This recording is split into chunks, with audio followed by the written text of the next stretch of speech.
జక్కయ్య నిలబడి, ఇదిగో ప్రభువా, నా ఆస్తిలో సగం పేదలకు ఇచ్చేస్తున్నా, నేను ఎవని యొద్దనైనను అన్యాయముగా దేనినైనను తీసుకుని ఎడల అతనికి 4 అంతలు మరలా చెల్లించేస్తా. అయ్యా 4 అంతలు మళ్ళీ ఇచ్చేస్తానే, సగం ఆస్తి ఇచ్చేస్తున్నానయ్యా. బ్లాక్ మనీని ఎలా రాబట్టాలో బైబిలే చెప్పాలండి. మోడీ గారు 2014లో ప్రభుత్వానికి రాకముందు ఒక మాట అన్నాడు. ఆయన ఏమన్నాడంటే, నన్ను గనక మీరు ప్రైమ్ మినిస్టర్ చేస్తే, నేను ప్రైమ్ మినిస్టర్ అయిన వెంటనే దేని మీద సంతకం పెడతానంటే, బయట మూలుగుతున్న నల్ల డబ్బుని మీ దగ్గరికి తీసుకొచ్చి అకౌంట్లో ఎన్ని లక్షలు వేస్తానన్నాడు? 15 లక్షలు వేస్తాడట. అంటే మీకు కనీసం 15,000 పడ్డాయండి?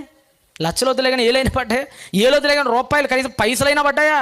మన ఎవడో బీహార్లో 15 లక్షలు ఎవడో ఎత్తే మోడీ గారు వేసిన బిల్డింగ్ కట్టేశాడట. ఆ తర్వాత వచ్చి చూస్తే అది అనుకోకుండా బండిరామ్ ఇప్పుడు ఆయన మళ్ళీ బిల్డింగ్ కూడా కొడుతున్నారండి. అంటే మనకి శాసనాలు చేయటం తప్ప వాటి రాబడతం తెలియదు. నల్ల డబ్బుని ఎలాంటి చట్టము చెప్పకుండా, కొరడాను పెట్టకుండా, తుపాకీ పెట్టి గన్ షాట్లో బెదిరించకుండా వాడంతటా వాడే తీసుకొచ్చి ఇచ్చేసాడండి.